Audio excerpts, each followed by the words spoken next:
The thunder of hooves against the dusty prairie floor was the only warning Margaret Turner had before her father's carriage appeared on the horizon. She stood on the porch of their modest homestead outside Oregon City, Oregon Territory, in the spring of 1852, her knuckles white as she gripped the wooden railing. Those hooves brought with them the news she had been dreading for weeks, her father's return from Portland, with the details of her arranged marriage to a man she'd never met. "Maggie," her father called out as he pulled the carriage to a stop.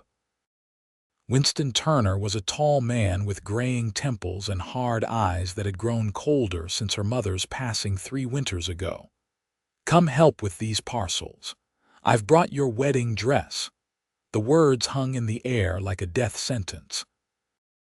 Margaret was 20 years old, educated enough from her mother's teachings to read and write better than most frontier women, and had spent the last 3 years keeping her father's house while he focused on expanding his shipping business. Now, she was nothing more than a bargaining chip, sold to settle a debt she hadn't even known existed. "Father," she began, helping him with the packages while keeping her voice steady, "please tell me more about this arrangement. You've shared so little." Winston Turner sighed as they entered the house. "I've told you what you need to know, Maggie.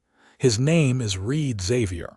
He owns the largest cattle ranch in the county, and he's agreed to take on my debt in exchange for your hand. The wedding is in 2 weeks." Margaret felt her throat tighten. 2 weeks? That's hardly any time at all. And what debt? I thought the business was doing well. Her father slammed his fist against the table, making her jump. "Enough questions. The shipping business took a bad turn last winter. 3 boats lost to the Columbia's rapids. Xavier's offering a way out that benefits us both. He gets a wife, and we get to keep this house and my remaining boats." He softened slightly at the fear in her eyes. "He's not an old man, Maggie, can't be more than 30 or so, and I've heard he treats his workers fair."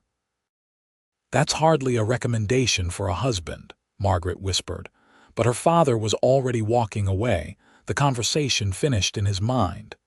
That night, Margaret stared at the ceiling of her small bedroom, listening to the spring rain pattering against the roof. 2 weeks. 2 weeks until she would be forever tied to a stranger. She thought about running away, but where would she go? The Oregon Territory was vast but unforgiving for a woman alone. Indians, wild animals, roughnecks, all dangers for an unaccompanied woman. As dawn broke, Margaret rose with a plan.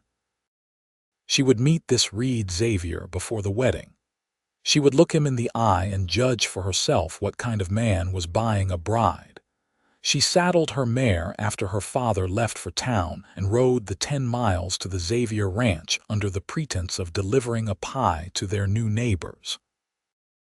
The ranch sprawled across the rolling hills, a magnificent spread with a large 2-story house dominating the landscape. Cattle dotted the distant pastures, and ranch hands moved about their business with purpose. Margaret approached the main house, her heart pounding in her chest. Before she could reach the door, a deep voice stopped her. "You must be Margaret Turner." She turned to find a man leaning against the corral fence, watching her. He was tall and broad-shouldered, with sun-darkened skin and eyes the color of a summer sky. His dark hair curled slightly at the edges of his hat, and he wore the practical garb of a working rancher rather than a wealthy landowner. "I am," she said, her chin lifting slightly. "And you are Xavier," he replied, straightening and walking toward her. "It seems we're to be married in 2 weeks' time." Margaret studied him carefully. He wasn't what she'd expected. There was no leering, no immediate sense of ownership in his gaze. Instead, he seemed to be assessing her just as critically. "Mr. Xavier," she began, "I believe we should speak plainly. I know nothing of you and you know nothing of me. Yet my father has arranged for us to spend our lives together. Reed nodded slowly, taking her mare's reins and securing them to a post. Your father approached me with the arrangement. I agreed because I need a wife to help run this ranch and he needs to clear his debts. His eyes met hers directly. I know this isn't what you would have chosen, Miss Turner. No, Margaret replied honestly. It isn't. Reed's expression remained unreadable for a moment before he gestured toward the house. Would you like to come inside? My housekeeper, Mrs. Holt, has prepared lunch. We can talk more comfortably there. Margaret followed him into a surprisingly well-appointed home.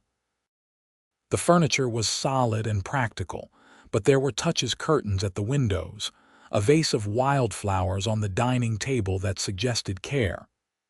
Your home is lovely, she said, surprised. Mrs. Holt's doing, Reed replied. She's been with me since I started this place 5 years ago. He pulled out a chair for her. Please sit.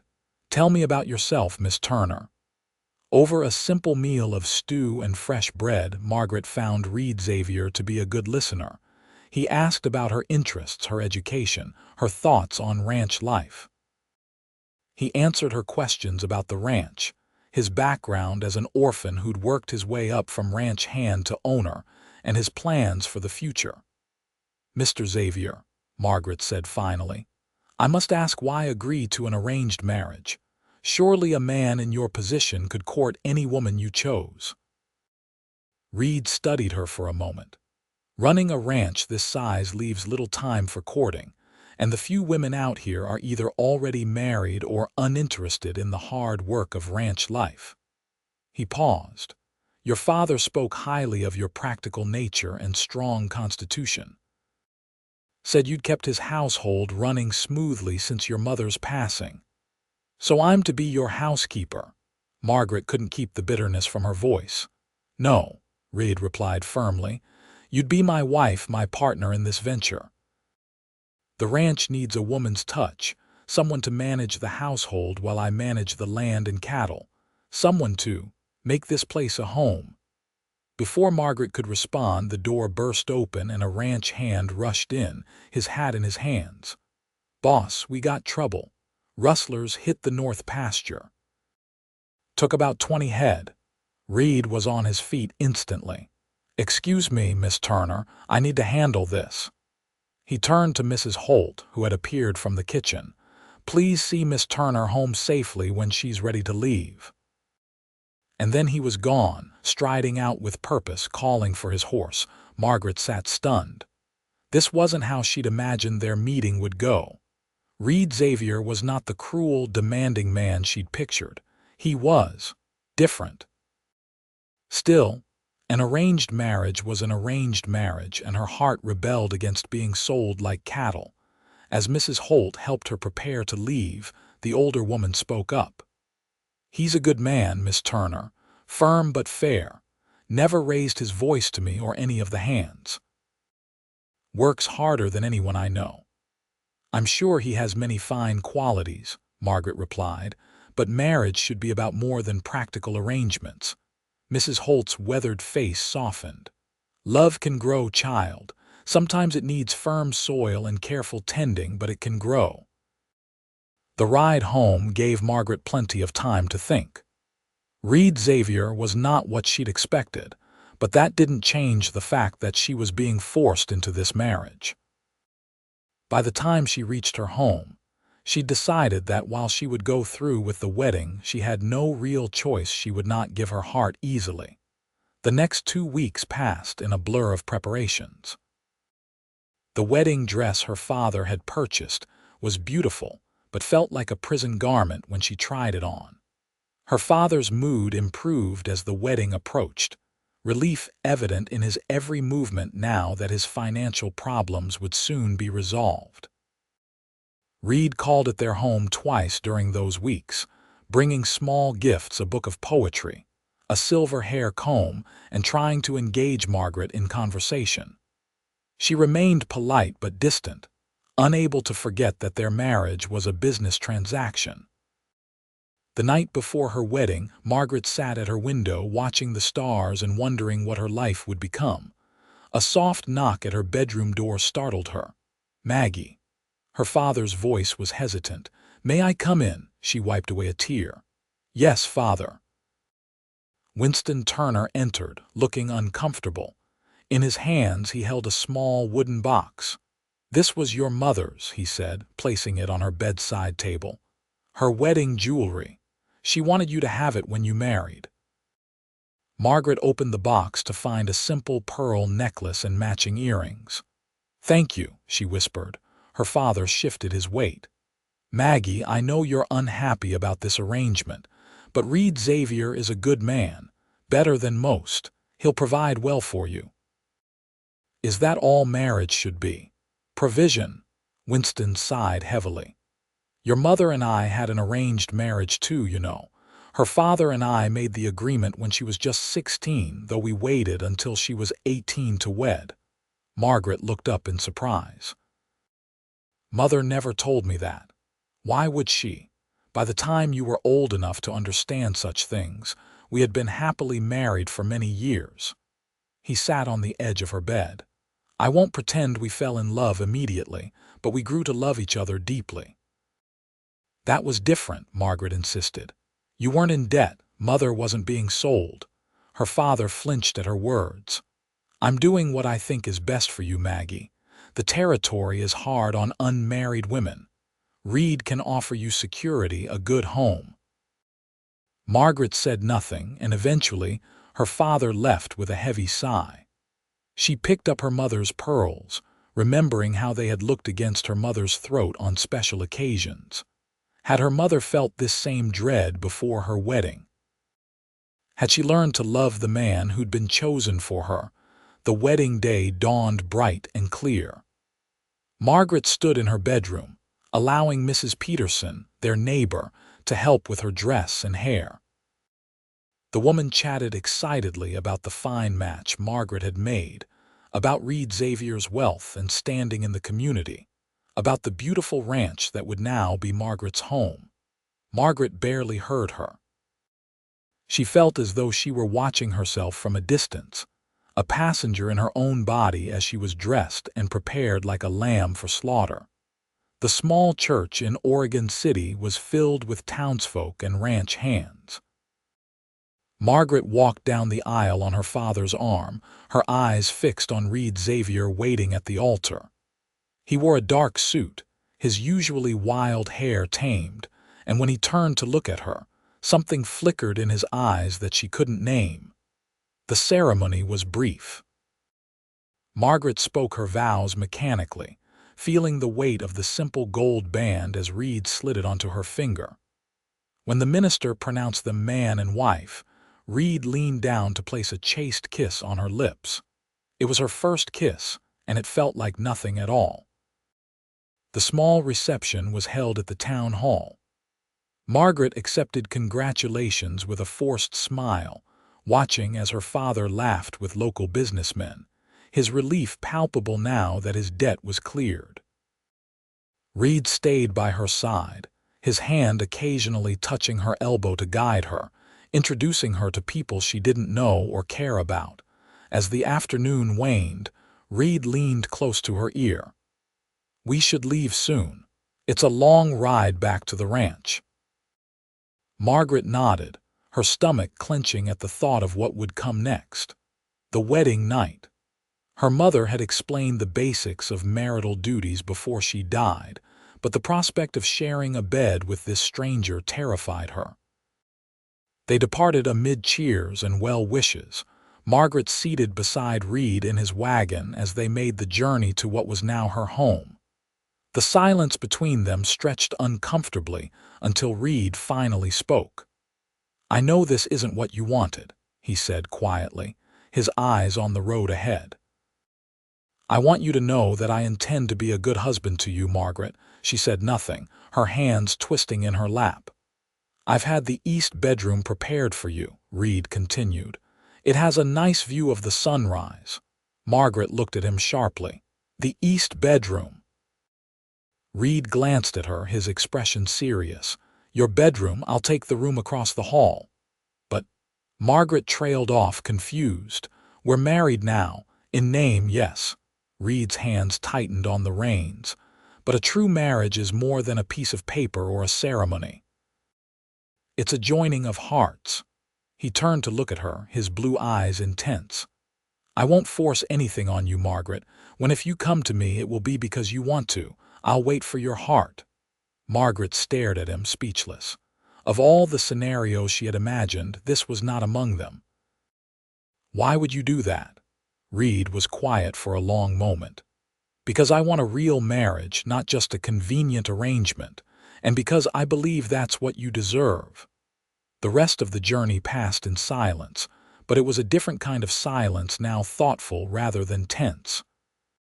When they arrived at the ranch, the hands and house staff greeted them with genuine warmth, welcoming Margaret as their new mistress. Mrs. Holt had prepared a special dinner, and afterward, she showed Margaret to her new room. It was larger than her bedroom at her father's house, with a comfortable bed, a dressing table, and a small sitting area near the window. Her few belongings had already been unpacked and arranged. Mr. Xavier had this room redone for you, Mrs. Holt explained. New curtains, fresh paint, the dressing table brought all the way from Portland. It's lovely, Margaret said, genuinely touched by the thoughtfulness. He's trying, Mrs. Holt said softly. Give him a chance. Later, as Margaret prepared for bed, a soft knock came at her door. She opened it to find Reed standing there, already in his nightshirt and robe. I wanted to make sure you have everything you need, he said. Yes, thank you. The room is beautiful. Reed nodded, a small smile touching his lips. Good night then, Margaret. Good night, Reed. It was the first time she had used his given name, and the smile that spread across his face made something flutter in her chest. As she closed the door, Margaret leaned against it, confused by her own reaction. This arrangement was still not of her choosing, but Reed Xavier was proving himself to be a man of honor. Perhaps, just perhaps, this marriage might not be the prison she had feared. The first weeks of married life passed in a strange but not unpleasant routine. Margaret took over management of the household, working closely with Mrs. Holt to learn the rhythms of ranch life. Reed spent his days working with the cattle and the ranch hands, often returning late for dinner, tired but always taking time to ask about her day. They took their meals together, their conversations growing easier as they learned more about each other. Reed was well read for a rancher, and Margaret discovered they shared a love of poetry. He had a dry wit that sometimes made her laugh despite herself. At night, they retired to their separate bedrooms, Reed always bidding her good night with the same gentle respect. A month after their wedding, disaster struck.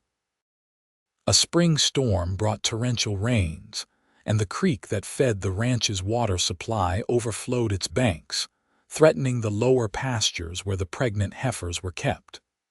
Reed and all available hands rode out in the downpour to move the cattle to higher ground. Margaret paced the house anxiously as the storm raged.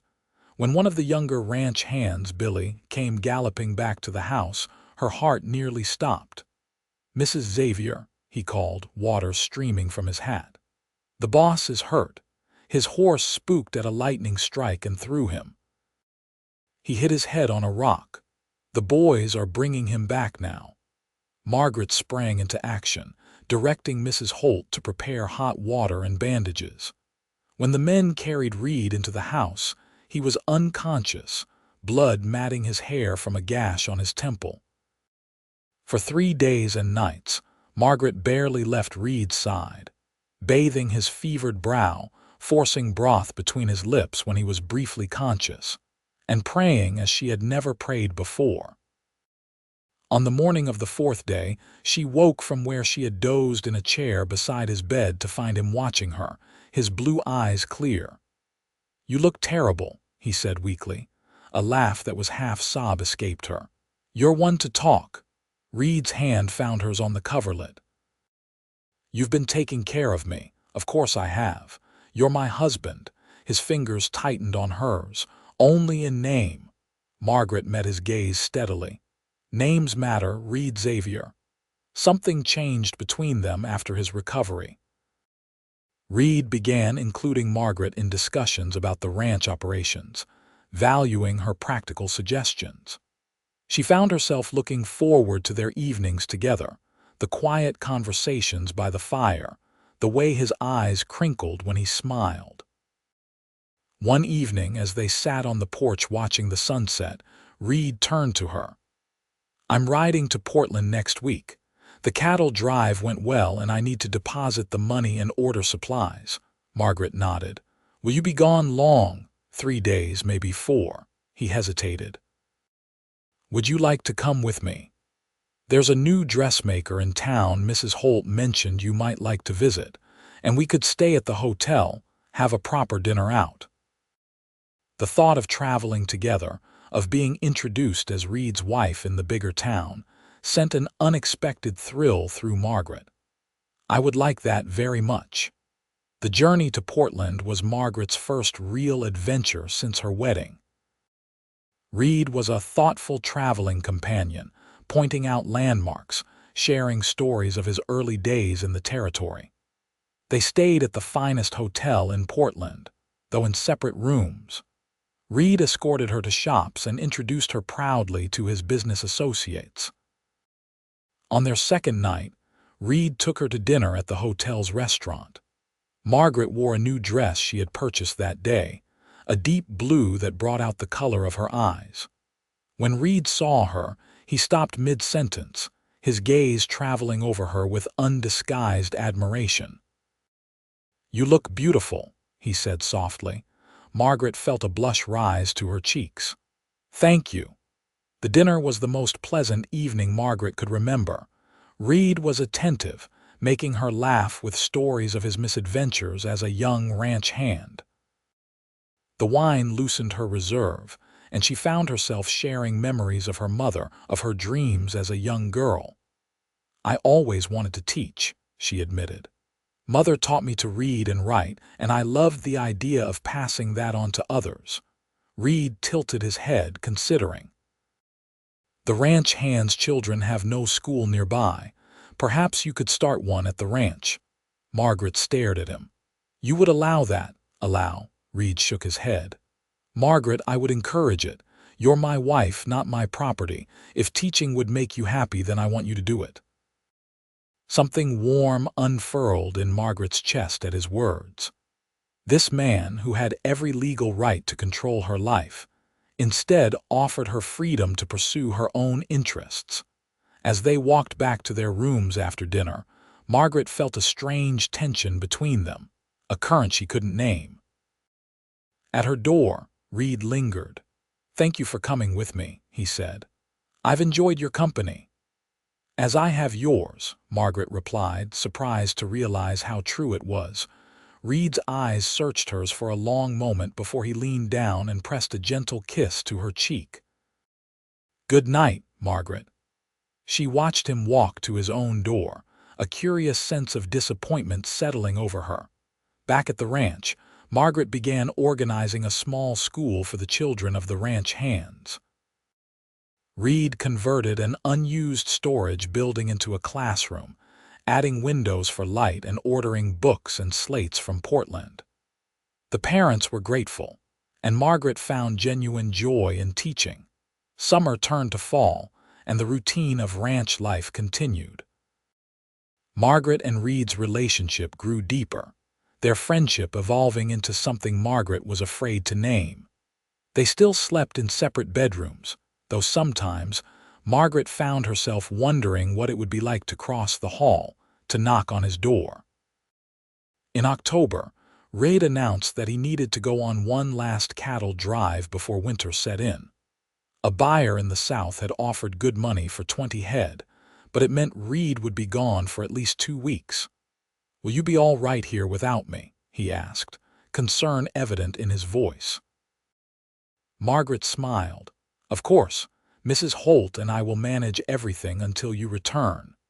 The night before his departure, they sat by the fire longer than usual, neither seeming eager to end the evening. Finally, Reed stood, stretching his tall frame. "I should get some rest. Early start tomorrow." Margaret nodded, rising as well. "Be safe," she said softly. Reed looked at her for a long moment, then stepped closer, his hand coming up to cup her cheek. "I'll miss you," he admitted, his voice rough. Margaret's breath caught. "I'll miss you too." For a heartbeat, she thought he might kiss her properly this time. Instead, he stepped back, his hand falling away. "Good night, Margaret." The first few days after Reed's departure passed smoothly. Margaret kept busy with her teaching and household duties. But on the fifth day, trouble arrived in the form of 3 rough-looking men who rode onto the property, asking for work. Margaret stood on the porch, instinctively wary. "My husband isn't here right now, but he'll be back next week. You can return then if you're looking for employment." The leader of the group, a man with a scar running down his left cheek, smiled in a way that made Margaret's skin crawl. "That's mighty inconvenient, madam. We're hungry and tired now." "I can offer you a meal before you move on," Margaret said firmly, "but we're not hiring until my husband returns." The men exchanged glances. "That's right hospitable of you, madam," Scar said with a mocking bow. "We'd be obliged to accept your invitation." Margaret sent one of the younger ranch hands to alert the foreman, Jake, while she had Mrs. Holt prepare food for the strangers. She kept them on the porch, refusing to invite them into the house. Jake arrived quickly, his hand resting casually on the gun at his hip. "Mrs. Xavier, these men bothering you?" "Not at all," she replied calmly. "They were just passing through and stopped for a meal before continuing on their way." The message was clear. The strangers ate quickly, their eyes darting between Margaret and Jake. When they finished, Scar stood, tipping his hat. "Much obliged, madam. Perhaps we'll come back when your husband's around." "That would be best," Margaret agreed coolly. Jake watched them ride off, his expression grim. "I don't like the look of them, Mrs. Xavier." "I'll have the boys take turns keeping watch until the boss gets back." Margaret nodded gratefully. "Thank you, Jake. I had the same feeling." 3 nights later, Margaret was awakened by shouting and the sound of gunfire. She rushed to the window to see flames leaping from one of the barns. Men were running, shouting instructions, trying to get the horses out of the burning structure. She pulled on her robe and rushed downstairs, nearly colliding with Mrs. Holt in the hallway. "Stay inside, Mrs. Xavier," the housekeeper urged. "Jake says it's those men from before." They came back to cause trouble. Before Margaret could reply, the front door burst open and Scar stood there, a gun in his hand and a smile on his face. "Well, well," he drawled. "Looks like the little lady's all alone." Margaret backed away, her mind racing. She knew Reed kept a rifle in his study, if she could just reach it. "What do you want?" she demanded, trying to keep her voice steady. "Just some hospitality," Scar replied, stepping into the house. "And maybe whatever valuables your husband keeps around." "I figure a rich rancher like Xavier must have a safe somewhere." Margaret's back hit the wall. "There's nothing like that here. My husband banks all his money in Portland." Scar's smile vanished. "I don't believe you, lady." He raised his gun. "Show me where the safe is, or things are going to get unpleasant." Before he could take another step, the sound of a rifle being cocked echoed through the room. Mrs. Holt stood in the doorway to the kitchen, Reed's hunting rifle in her hands. "Get out of this house," the older woman said, her voice steady despite the tremor in her arms as she held the heavy weapon. Scar laughed. "You don't have the nerve, old woman." The rifle barked and Scar's hat flew off his head. "Next one goes lower," Mrs. Holt promised. "Now get out." Margaret used the distraction to grab a heavy candlestick from the side table. As Scar turned back toward her, momentarily shocked by Mrs. Holt's shot, she swung with all her might, striking him on the temple. He crumpled to the floor, unconscious. Outside, the sounds of fighting continued. Margaret grabbed Scar's gun and rushed to the window. Jake and the ranch hands were exchanging fire with the other two intruders who had taken cover behind the water trough. "Mrs. Holt, can you tie him up?" Margaret asked, gesturing to the unconscious man. "With pleasure," the housekeeper replied grimly, already gathering cord from the kitchen. Margaret took a deep breath, then darted onto the porch, staying low. "Jake," she called, "we've got their leader inside, unconscious and tied up." One of the intruders popped his head up at her words. "Mick." "You got Mick." Jake used the distraction to put a bullet into the water trough inches from the man's head. "Drop your weapons and come out with your hands up, or the next one goes between your eyes." The fight seemed to go out of the remaining two men. They tossed their guns aside and emerged with their hands raised. The ranch hands quickly subdued them, tying their hands behind their backs. Margaret sagged against the porch post, the events of the night catching up with her. The barn was still burning, but the horses had been saved. No one appeared seriously hurt, though several of the hands had minor injuries. "Mrs. Xavier," Jake said, approaching her with concern. "Are you all right?" She nodded shakily. "Yes, thanks to Mrs. Holt." She looked at the captured men. "What do we do with them?" "The sheriff from Oregon City will be making his rounds tomorrow. We'll keep them tied up in the bunkhouse until then." Jake's expression was grim. "They'll hang for this, most likely. Attempted robbery and arson, not to mention shooting at us." Margaret should have felt relieved, but all she felt was bone-deep exhaustion and a desperate wish for Reed's return. The next morning, the sheriff arrived as expected and took the three men into custody. Margaret gave her statement, still shaken by the events of the night before. The barn was a total loss, but miraculously, no lives, human or animal, had been lost. Jake organized the hands to begin clearing the debris and planning for rebuilding. Margaret threw herself into caring for the men who had been injured, defending her home. Her home. Somehow, in the month since her marriage, the ranch had truly become her home, and these people her family. 4 days after the attack, Margaret was sitting on the porch, watching the sunset and worrying about Reed, when the sound of approaching horses made her heart leap. She stood, shading her eyes against the fading light, and then she saw him, Reed, riding ahead of his men, his face set in grim lines. She didn't think, didn't plan. Margaret lifted her skirts and ran toward him, heedless of propriety or the watching ranch hands. Reed saw her coming and swung down from his horse, striding to meet her. "Margaret, are you all right? I got Jake's message in town." She threw herself into his arms, cutting off his words. Reed caught her automatically, his strong arms wrapping around her as she pressed her face into his chest. "I was so afraid," she whispered.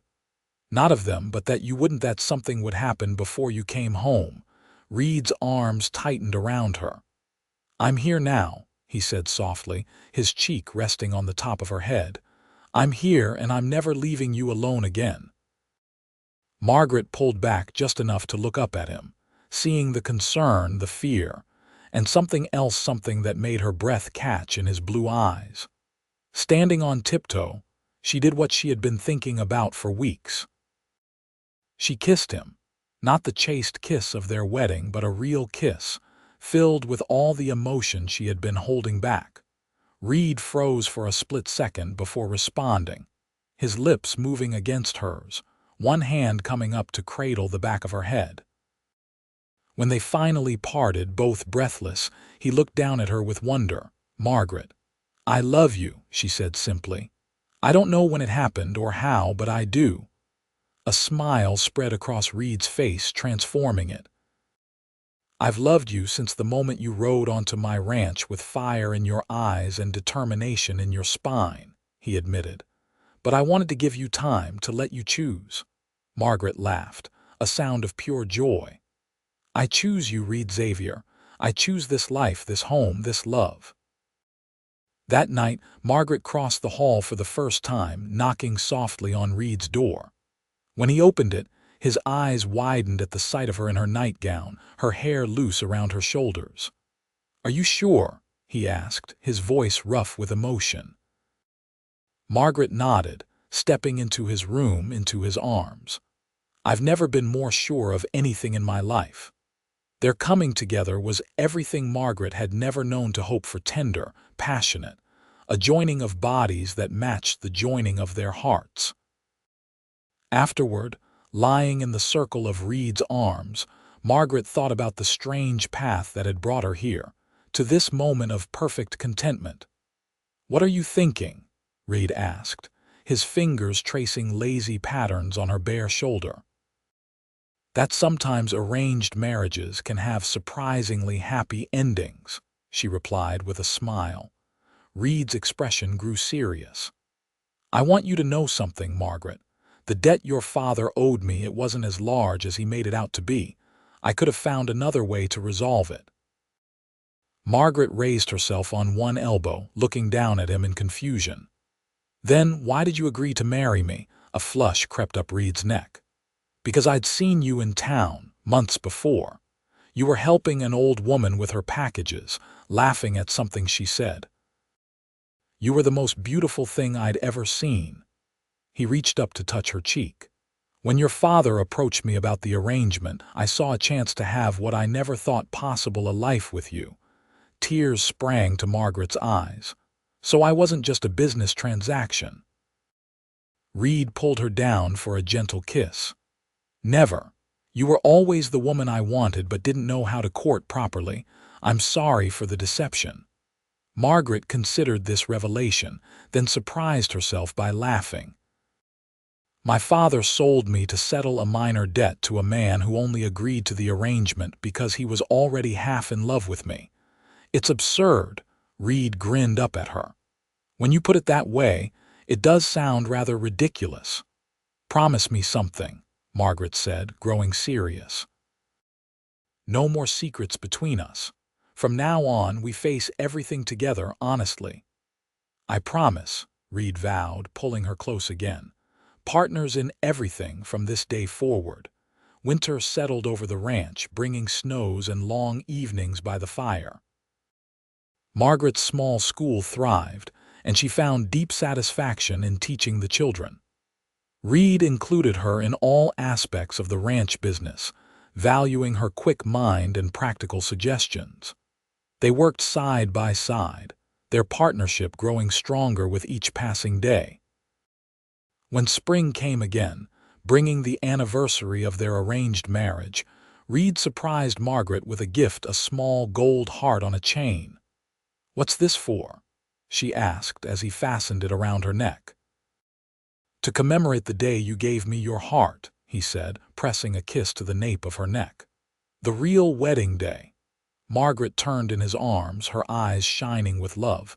"It's the best decision I ever made." Reed's smile was tender.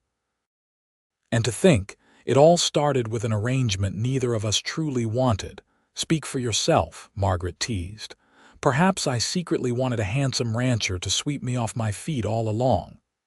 "Is that so?" Reed laughed, lifting her off her feet and spinning her around. "Well, Mrs. Xavier, I'm happy to oblige." As he set her down, Margaret grew serious. "Reed, there's something I need to tell you." She took his hand and placed it over her stomach. "We're going to have a baby." The joy that spread across Reed's face was answer enough, but he pulled her close anyway, his voice rough with emotion. "A baby, our baby, I never thought I could be this happy." Margaret rested her head on his chest, listening to the steady beat of his heart. "Nor did I. Especially not on the day my father told me I was to marry a stranger." "I'm glad I'm not a stranger anymore," Reed murmured, his hand still protectively covering her stomach. "You're my heart," Margaret replied simply. "My home." 6 months later, their son was born, Thomas Reed Xavier, with his father's blue eyes and his mother's stubborn chin. Margaret recovered quickly from the birth, eager to show their son the ranch that would one day be his. One evening, as they stood on the porch watching the sunset, Thomas sleeping in Margaret's arms, Reed slipped his arm around her waist. "Any regrets?" he asked softly. "About the arranged marriage, about this life?" Margaret looked up at the man she had come to love with her whole heart, then down at the child they had created together. "Not a single one," she said firmly.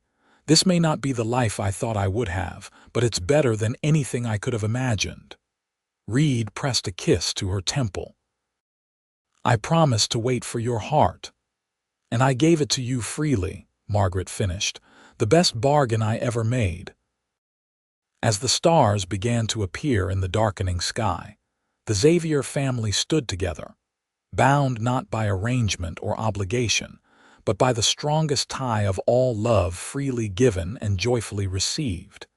In the years that followed, the Xavier Ranch prospered under Reed and Margaret's joint stewardship. Margaret's school expanded to include children from neighboring homesteads, becoming a proper schoolhouse with Margaret as its respected teacher. Reed's cattle business grew, making the Xavier brand one of the most recognized in the Oregon Territory. Their family grew as well. Thomas was joined by two sisters, Elizabeth in 1855 and Catherine in 1857. The children thrived in the freedom of ranch life, learning both the practical skills needed to survive in the territory and the love of books and learning that Margaret insisted upon.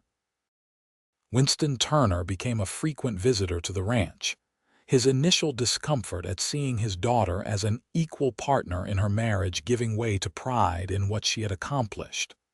The debt that had started their arrangement was long forgotten, replaced by genuine family bonds. On their 10th wedding anniversary, Reed surprised Margaret with a trip back to Portland, to the same hotel where they had stayed during their first journey together.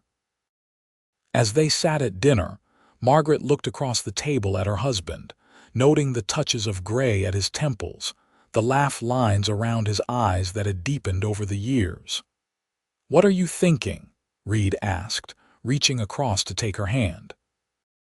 "That I'm the luckiest woman in the Oregon Territory," Margaret replied with a smile, "and that arranged marriages get a rather unfair reputation." Reed laughed, bringing her hand to his lips. "I think ours might be the exception rather than the rule." "Perhaps," Margaret conceded. "But I wouldn't change a moment of it." As they walked back to their room, a single room now, as befitted a truly married couple, Reed stopped in the hallway, turning to face her. "Margaret Xavier," he said solemnly, "would you marry me again?" "If you had the choice, knowing everything that would come," Margaret didn't hesitate. "In a heartbeat," she said, standing on tiptoe to kiss him. "I would choose you every time, Reed Xavier." And as Reed gathered her into his arms, Margaret knew it was true. The arranged marriage she had once dreaded had become the greatest blessing of her life, proof that love could indeed grow from the most unlikely beginnings when tended with patience, respect, and an open heart.